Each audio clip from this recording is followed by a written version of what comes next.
Bonsoir à tous. Le titre de notre émission, c'est À cœur ouvert, avec Flore la Diva, sur la Diva TV. Nous sommes aujourd'hui avec 4 combattants. Ce sont des personnes qui ont été manifestées lors de la conférence de Vital Kamerhe. Donc, l'occasion nous est donnée de pouvoir leur poser des questions et ils vont réellement nous parler à cœur ouvert. Et la question que je leur pose maintenant, êtes-vous prêts à parler à cœur ouvert? Oui, oui. Oui. Oui, pourquoi pas. Oui. Nos téléspectateurs sont adeptes de la vérité. Donc nous allons vous poser des questions et vous allez vous présenter. Présentez-vous brièvement. D'abord, on s'est présenté dans le Nzambe. Oui. Mozalisi, ou à Pessibiso Pema, il y a Ophélie, to Futimbongote, et puis na PCP Mbote Sigazali, naba ange na naba ancêtre nyoso. Comme on a roi Congo, Kulumbimbi, Fumukimbangu, Mwana Kimbangu. Merci. Ouais, comme on a Papi Benzoy Ilanga, Nazali, l'un des combattants à Washington DC, et Nazali aussi un des initiateurs, il y a groupe Oyo Babengi, Nouvelle Vision pour le renforcement de la démocratie au Congo. Et Zali, carrément, entité Moko, ya société civile à Washington. Merci. Jacques Dieudonné Miango, Mwana Laki et Oyo Bayebi. Je fais partie de la Pareco, le porte-parole de la Pareco aux USA. Patriote, combattant, résistant et appartenance à l'IPMing dans le groupe, le rôle à Bissotou et Sika Oyo, cofondateur. Et puis je ferai toujours partie de l'Oko Nyosotou et Bengami Résistance Patriote. Maître Dino Will Mukason Oboye Bakana Kombo méchant. Na sangani awana baninga tozali kubunda pe nazali mokambi ya émission éveil patriotique et pas wapi tote ya kaba anti-valeur tozali kubunda pona tina ya ko changer mentalité na biso tozong sa civisme oyo maréchal Mobutu a remplacé kana mobutisme ingeta. À la lumière de votre présentation, on aimerait vous poser une question. Donc la question que nous posons, c'est qu'est-ce qui vous pousse à être des activistes, des combattants, peu importe, résistants, révolutionnaires? Qu'est-ce qui vous pousse à faire cela? D'abord, excusez, je peux parler français ou anglais, mais on préfère dans le langue parce que nous avons besoin de peuple parler en Merci. D'abord, la question lobby qu'Ozala, et là on est poussé tous à la patriote ou activiste something de lobby. Je crois que c'est comme Mabele. Mboka na biso wana Congo. To senga nzambe te. Nzamba pesa biso ngoye mokabi pourquoi apesa biso mabela Congo. Donc tokoki kozala d'accord te to mona ba femme violée, bana bazo kufa, le pays le plus riche du monde où l'Amérique écoute hôtel et maté, mais le peuple est pauvre. Donc ngai na conscience nanga non il faut na sala devoir aux mission on nzamba tindinga na mokili na sala parce que na sala ngote a rotuna ngai na tinda ki na mokili sala nini tu vois eza nga moteza tous les Congolais fois à la conscience ya obundela mboka ne parce que le Congo est occupé par les occidentaux ba mindele les Rwandais l'Ougandais les Burundais ngai tant que Congolais roi Congo Kulumbimbi naza na droit ya obundela mabele nanga. Merci. Mboka na biso ezali o azali mama na biso bazali ko violer 24 heures sur 24 à travers constitution oyo bango moko basala et bazali ko violer pe bana na e bazali ko boma bazali ko encastrer ceux qui moto avandi azangi prise de conscience to état d'esprit oyo et boti adjectif wa bengi combat c'est que alingaka mboka na été. En conclusion au voyage c'est biso donc en conclusion, idéologie, nous avons la limite, nous avons la limitité. C'est ça la question en fait. Ok. Merci Mingi. Et là, on surtout comme les Arane Bandeli, les Arapes Nasuka. Limite na biso ezali a na responsabilité na biso na kati ya bitumba. Tozali na ba paramètres oyo toza ko kena na kati ya bitumba oyo. Biso tozali ba politicien te. Biso tozali ba résistant. Patriote, c'est-à-dire que souci na biso ezali mboka na biso ezali kaka na dictature te mais ezali sous l'occupation. Donc limite ezate. Na kati ya bitumba na biso te toza limite te limite na biso ezali mukombo que vous a libéré. OK. La presse est belée, n'a pas de sous opinion publique, bah voyou. Vous êtes antidémocratique, bolobini par rapport à ça. Parce que bazala batanga la constitution en boka na bisoté. Comme manifester, comme protester. Constitution ou l'article comme article 64. Évidemment.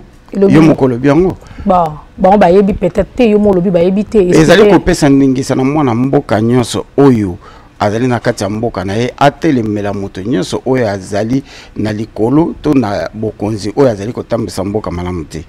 Ezali droit constitutionnel ya moto nyonso ezala ba mboko to vandi ko protester ko manifester ezali légal ezali consommer la preuve en est que ndengo ezali ko tona biso place oyo biso kende ko protester police ayaki akangaki moto te parce que ezali na kati ya badora na biso ya ko manifester mécontentement na biso place au bosso les alités.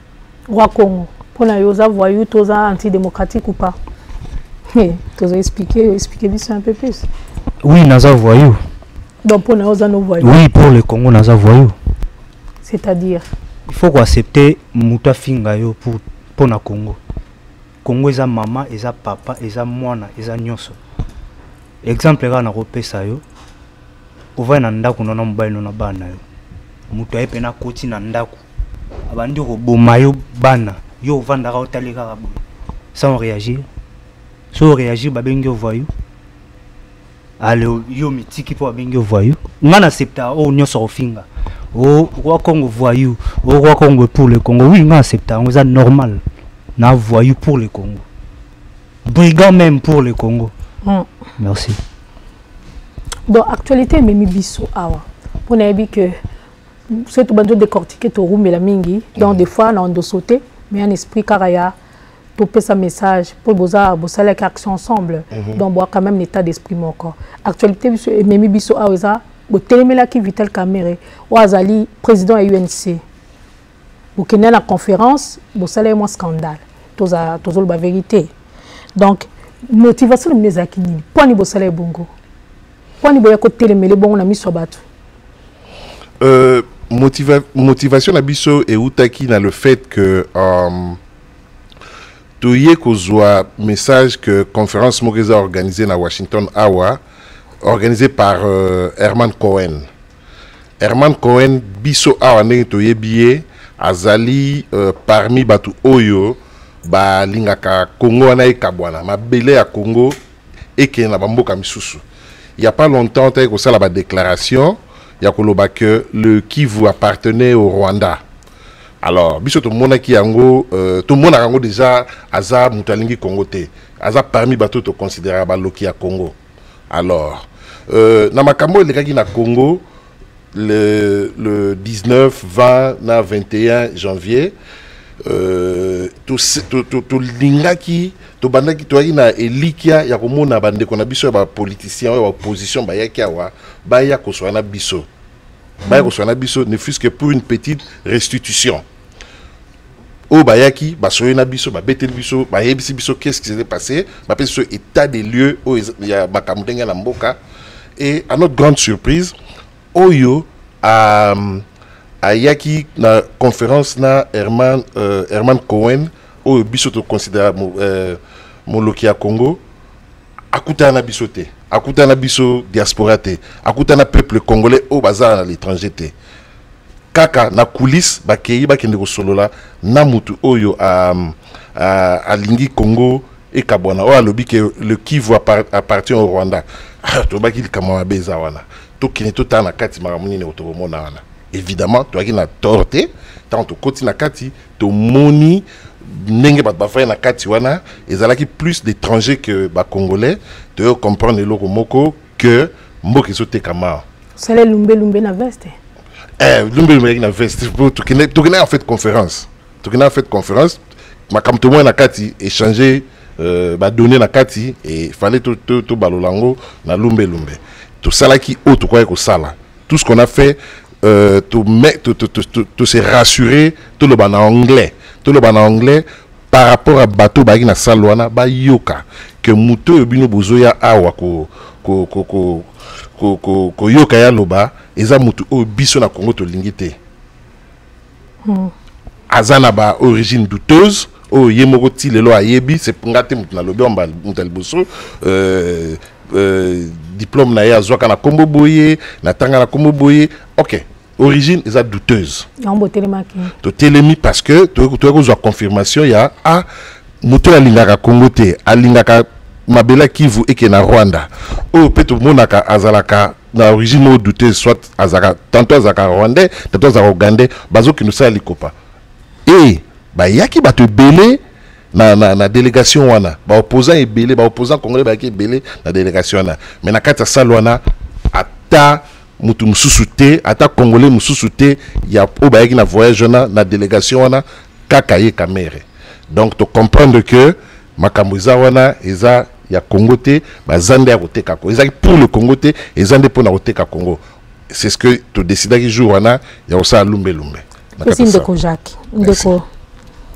Au télémelaki Cohen, to eza xénophobie par rapport à Cameroun. Il y a une chose, hein, il faut tout y quand même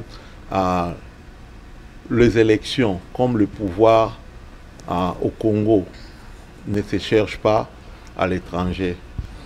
Et tout ça comme on a depuis 2011, élection et si là, tout le monde a mouvement, il y a des politiciens congolais locaux là, oyo, tout ça comme on a sikoyoté. Et ce qu'on a tout autour, au monde a 2016, et ça qu'il y a, un mouvement wana. Mais on va comprendre et lo komoko to lobaki biso na diaspora to kotika le susu erreur mon côté salama pour na peuple à continuer kolela okomona mutu oto bengi na kombo ya Vital Kamerhe peut-être comme congolais par naturalisation, ce n'est pas un problème to boeli nationalité on a te so qui a comme congolais, mais azako sakana na ba politicien congolais. Et à un niveau, je me pose même des questions. Ceux qui sont politiciens congolais, ou qui par ignorance, ou bien qui na kati ya ku ou balinga ba beta. On peut comprendre, to côté na kati ya salwana, on trouve qui José Makila na l'honorable Jean-Claude Mvemba. Mais ayamba est bon aéroport, on a Washington DC. Bakoti bango to kuti bango na salle mususu to tuni bango eloko nini biso de conférence et ils prétendent que ba conférence te ba yé makambu na bango mususu. Alors ceux qui makambu ya Congo o ba politicien congolais baza ko ya awa et traitement na kati ya ba sala ba classe, alors moi na Congo ne sika ozali yeba ke ozana ba politicien te ozana na ba aventurier. Et après le Kouana, ils sont sortis. Mais batikala obimate. Batikala ozala katia université ana ti herbiso to kendaki. Puisque mutumo tatikala mona bande babimaki. Mais okomona soko kena histoire. Okomona relation à José Makila na Herman Cohen, relation à José Makila na Vital Kamerhe, relation à Kamerhe oyo na Rwanda. Puisque Herman Cohen azali lobbying Nanzela ya ba Clinton pona ba Rwandais. Il n'a pas pris sa retraite. Azan a retraite, mais le lobbying c'est à vie. Et ça à vie. Alors et l'Okoana est très dangereux pour na biso ba Congolais. Donc c'est que nous on a fait to yaki kaka ko bimisa Congo oyo balinga ba dinisa yango na mai que les politiciens congolais qui ont sa Vital Kamerhe, l'étranger, la leadership, il y a opposition congolaise. Il y a to télémelaki plus mutu oyaza kolinga ko introduire na ba lobbying wana Herman Cohen et yemoko pe Vital Kamerhe puisque il n'est pas congolais et jusqu'à quand à continuer ko sakana ba congolais. Na yango vraiment Molobi est naturalisé qui est congolais. Oh, s'il est naturalisé congolais, selon la Constitution, il ne peut même pas envisager Yakokende dans la magistrature suprême. Mais tout le monde est maman na bangwa bimi à lobby qui est congolais. Wana et ali maman na ye à lobby. Mais ce koyo ye moko Kamerhe awa na États-Unis. Na 2011, aloba ye moko si sa classe na kombo Vital Kamerhe si alingi vraiment to pesa ye eloko wana apesa biso arbre généalogique na ye. Mais la mondialisation, est-ce qu'il faut tout matati na ba arbre généalogique par exemple pour te ba ki mutaza congolais ou pas? Na elite na otuna. Oui, to mona kango awa Obama tango ba dutaki na nationalité na ye ayaki na birth certificate na ye place à botama kombo ya papa kombo ya mama et puis ba oyo pe ba yebi ba mama ba papa ya ba mama na ye ba ali. Donc Obama so ok na biographie na ye na arbre généalogique na ye et c'est ce qu'on demande à Vital Kamerhe. Et Atika vraiment le Koutana puisqu'il dit qu'il a fini les études au nom de Vital Kamerhe. La vidéo est encore là. Je souhaiterais même ochaper vidéo Anna. OK. Méchant. Balobi, qui est derrière vous? Mama Congo. Peuple congolais, 12 millions de morts, hein, à peu près approximativement, parce que Mundele a lingi kolobela likamba 12 millions, parce que les juifs, et loko epesa bango holocauste, il fallait makamonye se soukana 6 millions. Raison pour laquelle biso aussi to leki 6 millions, ceux qui va reconnaître en fou et loko na biso situation à Congo comme holocauste, pour les aller extermination à peuple. Il y a 6 millions, mais aussi to comme à 12 millions approximativement. Plus de 3 millions de femmes violées qui font que l'Eloba Bengambo Cannabis la capitale mondiale du viol. Et Biso na Katia Congo, nous sommes le seul pays en ce moment où la population congolaise est na Katia camp de réfugiés na mboka na bango moko alors que ba réfugiés bazali na Katia bandako bazako la nandako. Donc mais quand ce qu'on a comprendre et loko biso to telemela yango. Balobi qui est derrière vous. Vous êtes téléguidé par parti politique. Maman. Batangi toza na cœur ouvert. À cœur ouvert tolo ba vérité. Sans langue de bois. Balobi vérité azana sima. Bamsou balobi pareil ko tozo tanga pour c'est ce qui est sorti aujourd'hui. Maman biso toza ko se fier na polémique té parce que makamunyo sezo likana kati ya Congo bande ko bazo landanga ezali mingi bato bazo récupérer masolo na avantage na bango, c'est-à-dire que ba victime bazali biso na bana et biso bana ya Congo tozo koma siko lokola biso batoto ba victime bato bazako offenser biso bazo koma ba victime ezali politique oyo ba extrémiste rwandais ba manda ko utiliser ndenge bomona batuti ba sacrifier bande ko na bango batuti en fait pour ba accuser ba auto et loko wana yango ba memi na Congo biso toza téléguidé Fayulu abandi combattre comme politicien depuis quand combat bandi depuis quand biso o tozali ko ba papi benzoyi na 1993 c'est-à-dire en 1993 nous on manifestait déjà devant la Maison Blanche avec Lambert Mende. Fayulu était là. Tout le monde combat oh le on était des enfants, ça fait 26 ans tous vendre dans Mboko 24. Donc il y a personne. Ce Bolandi na kati éveil patriotique bokende sur YouTube avec Maître Gino bokomona depuis 2011 na sali 12 vidéos que sur caméra. Est-ce que Fayulu était là? Alors na bato oyo bayaki awa maman nangina symbole lingala na ba délégation oyo yaki awa Martin Fayulu, Franck Diongo, Albert Moleka et puis nani mususu bazalaki na José Makila. Est-ce que nani caméra zalaki? Mais comment ça se fait que Diongo batambusie na kati États-Unis mobimba awa na Washington bisika nyoso akotaki azalaki na invitation kaka moko ya breakfast bisika nyoso atambolaki on a Fayulu et bato basalaki yango baninga ya décidé na biso la diaspora, je ne parle pas ici de combattants. Donc vous êtes téléguidé en résumé. Vous êtes téléguidé na expliquer yango bato ba comprendre ce qui a fait que na sima ya ye kolongwa awa a komi na Canada ba problème bandi eza makambo na bango ba politiciens biso bana Congo to yebi yango te. Et tant ba problème na bango bandi ndenge nini kombo ya Vital Kota na kati. Comment ça se fait que moto ayaki wa Diongo mais na kati sikoyo ya polémique kombo ya Vital Kamerhe koti comment et ce sont des gens oyo bazali batala kuto bakambia ba représentant Vital Kamerhe nde babandi ko komisa polémique alors que Vital n'était pas ici. Donc c'est temps qu'on monter parce que toute personne ou aza komi koti na kati nzela opposition to na sima ya Vital Kamerhe il faut ko écarter ça. C'est vraiment oyo eza machination ya Vital Kamerhe na kati ya Kamboy. D'accord, tu peux me le pas Roi Congo. Est-ce que c'était une préparation longue? Vous me pour préparer ma cambo et salamina caméra. Non, non. Non, maman Nzambe va préparer en côté.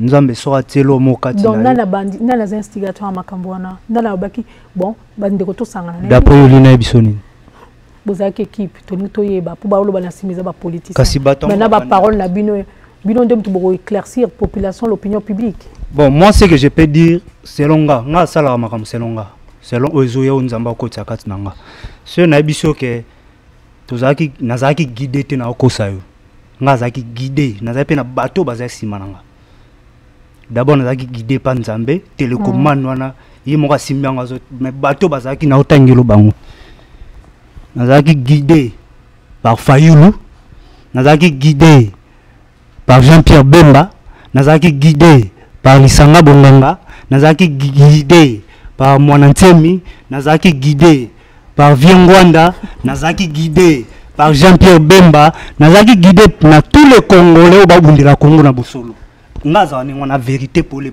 ngeta pour na Congo pa nga tata zalraté maman zalraté moi na zalraté donc to lo ba yone mutu banda kango. Merci le repérer réponse. Mais nazaki guidé na bateau na Tengel, j'espère que vous êtes satisfait. Il y a une réponse, non, on peut répondre à la place notée. Merci. Papi Benzoy, continuité à question na e, so ko répondre biso en quelques lignes. Il y a zaki guidé par ceci c'est la bon yo. C'est ça biso genèse ya makambo wana. Wakongo nga batselo ko mo. Ah oui, Wakongo bien sûr. Nazaki guidé le président Eli Etienne Tshisekedi wa Mulumba.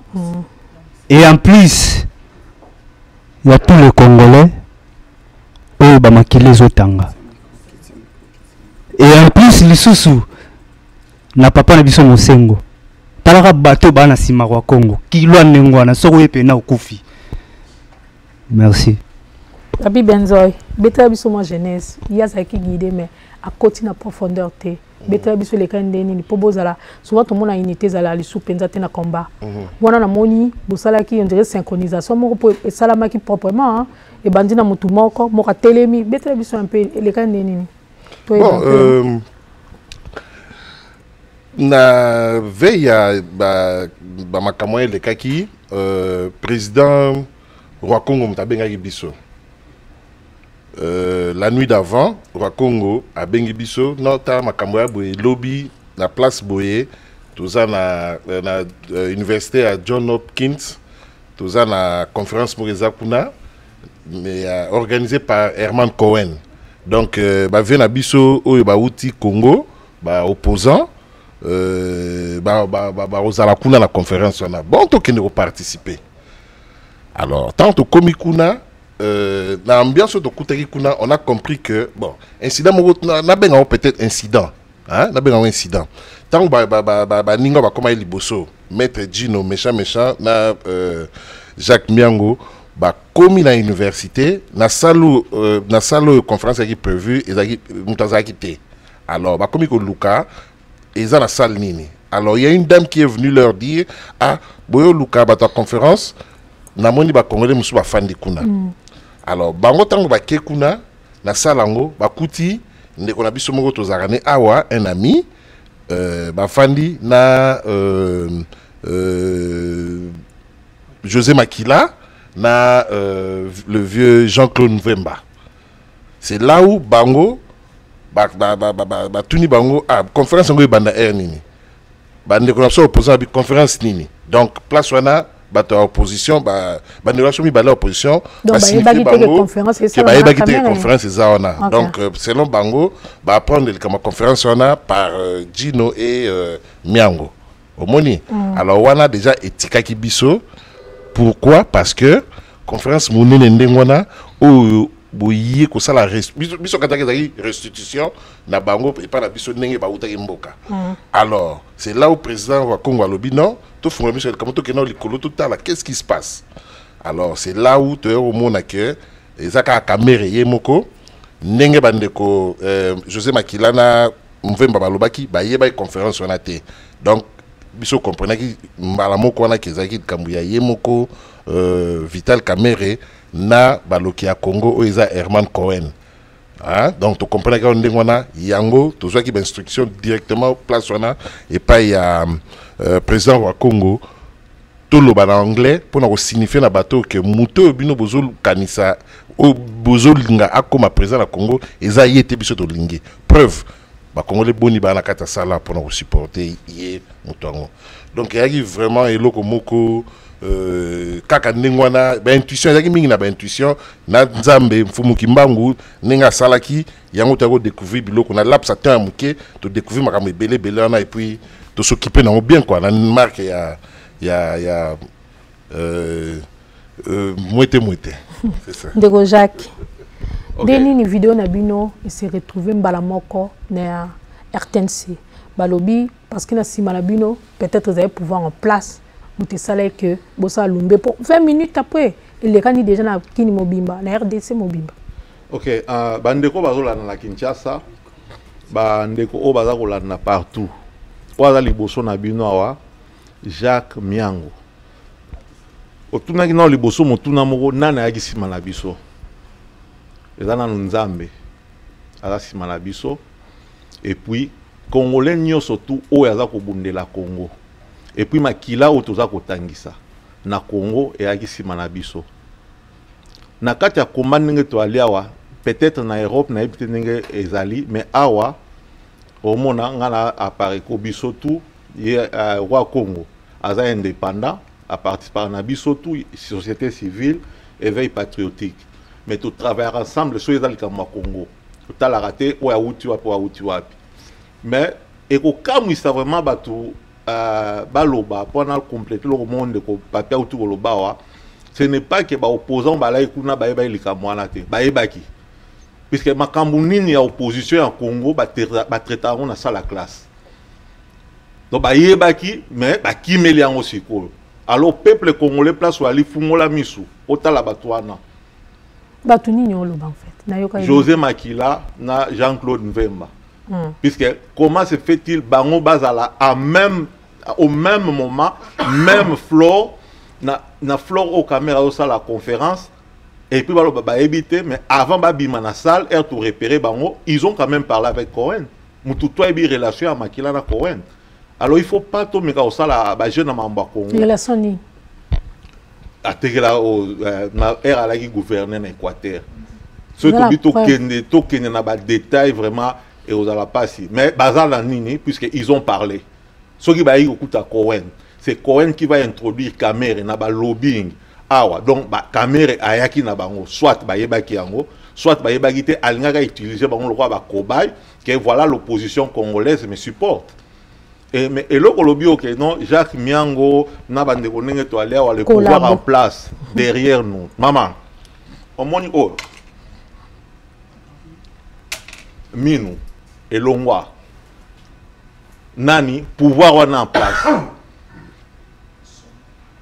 et là pouvoir en place et ça langa ba biloko oyo donc ndenge na ali awa naza na kana bango donc ngana bango na batuana même o balobi soki bakufa tokokuta na bango donc Hippolyte Kanambe na bandeko ne ba Vital Kamerhe na hebite ngala bango o moni ndenge elaka nzambe na diabolo ngana bango za ndenge wana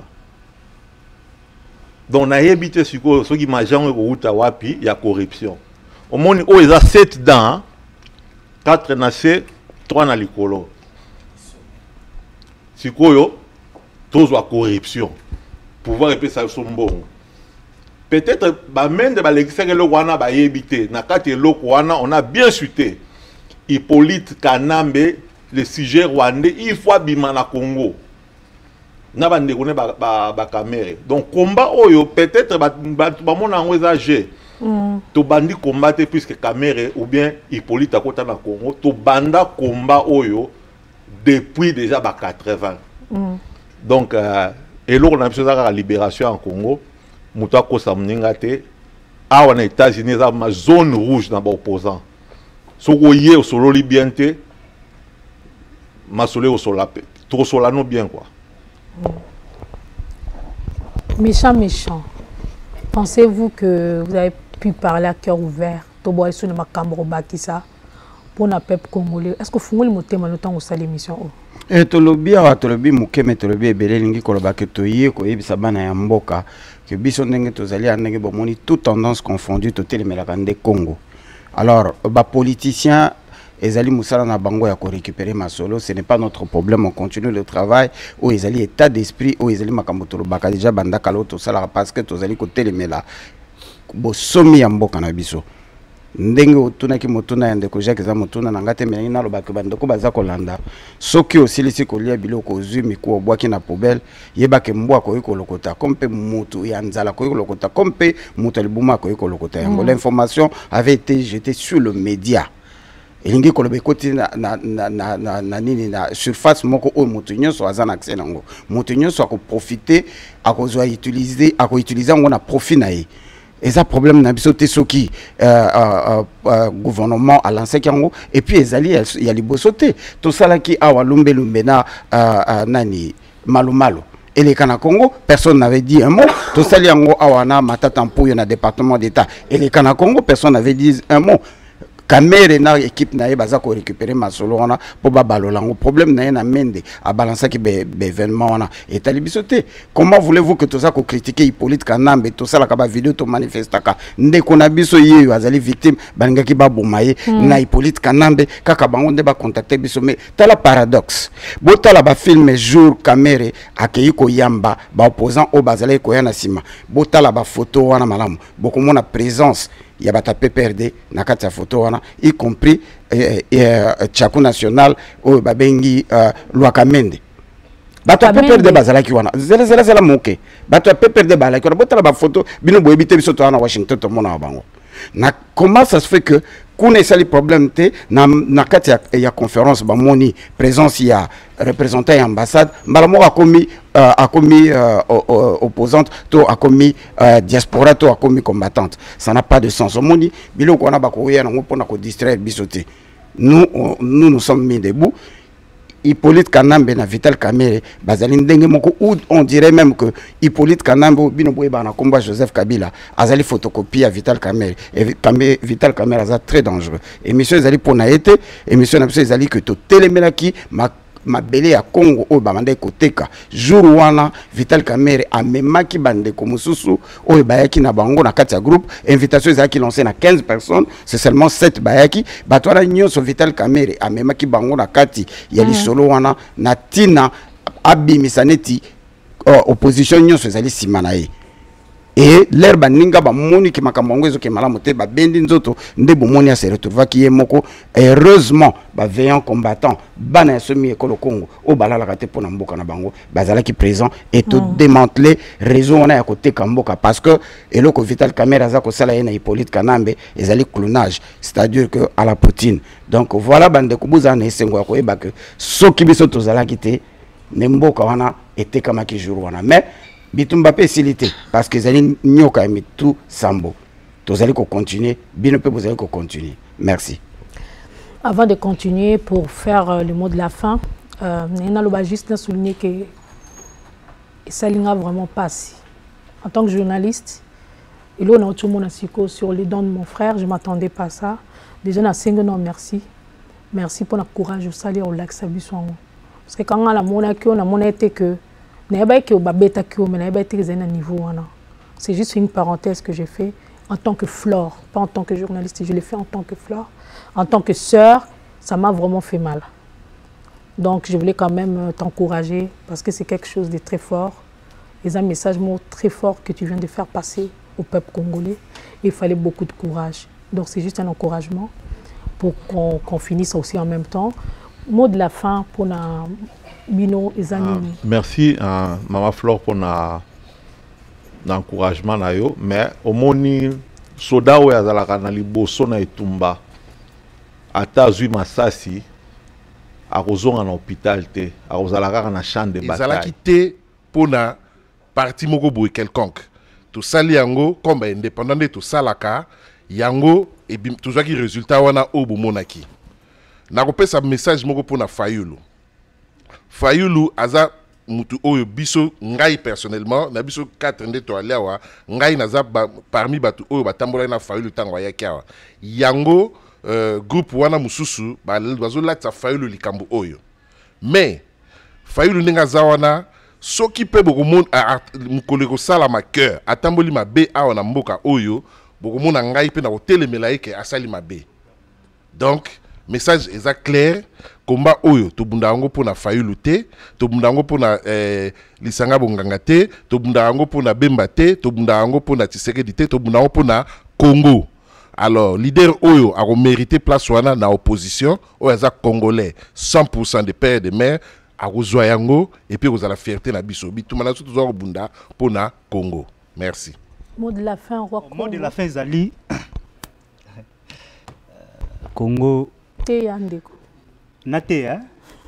Voilà, note opposition est conscientisé. J'espère que tout le message oyo tout l'opposition est en kini. Nous avons besoin de bino bozala bomoko. Bobundela Congo na bosolo. Botika likambo bongai. Ongai. Nous avons besoin opposition oyo bazo bundela Congo na bosolo bazala bomoko bosangana poto bouter ennemi dehors. Car toute tendance confondue, mais les bateaux bazali ko kanisa di fait ya ko côtoyer bande ko na biso mi benga ka ba homme politique to ba opposant ezali ko kende ko kimela na simara bango pona ko zwa mbongo alors que bazali awa mingi bayaka biso bato to luka ka moya ko loger bango. Elingi ko ba ke biso to landaka bango parce que to lingi to koma mutu moko ba vrai opposant ba vrai congolais né et grandi to ça la équipe force one to bengi la l'opposition combattante intérieure ou ezali composé na ba opposant na extérieur. Mais mama soka zali nanzala yo zali mama bana bazali nanzala lingi ko lamba madesu apona kayango quand même. Elingi ko batte que en faisant cela il faut travailler avec n'importe qui. Tokoki ko travaille uniquement avec ba oyo bazali ko déterminer pe bazali ko laksa murambo kana bango. C'est ainsi tozali ko tamiser bango, c'est ainsi tant bazali ko ya awa tozali ko kotoyer bango poto yeba ki azako sala quoi. Yango to démanteler réseau wana ya ko teka mboka. Merci. Et lo ngana loba na suka mot de la fin et zali oyo Congolais tomoni ndenge mboka na biso ebandaki toalaki na dictature ya Mobutu et musée amemeli biso occupation. Après un temps il s'est ressaisi à Bengani Bango mais bazalaki déjà na kati na biso et tout le monde bateli biso Hippolyte Kana mais na balkanisation mais liwa ya musée to lukaka ba assassin ya musée bandeko oyo bosalaka politique ba politicien bomi tunati Hippolyte Kanambe ayebi eloko moko te ayebi kokoma te ayebi kotanga te mais akoma homme politique fort oyo akoma kodiriger bino bokoya comprendre que non na assassinat ya musée ba oyo basalaka ba analyse politique boko comprendre que non Vital Kamerhe azalaka choisi comme azala homme politique yango bomonaki présence naye na assemblée Kengo ba positionnaki déjà que non soki makambo ke mabe pouvoir ekozonga pa na biso ye kuna na Sénat oyo mususu akufaka na Katanga pona Hippolyte azwa ki katange il fallait finance et que na Katanga.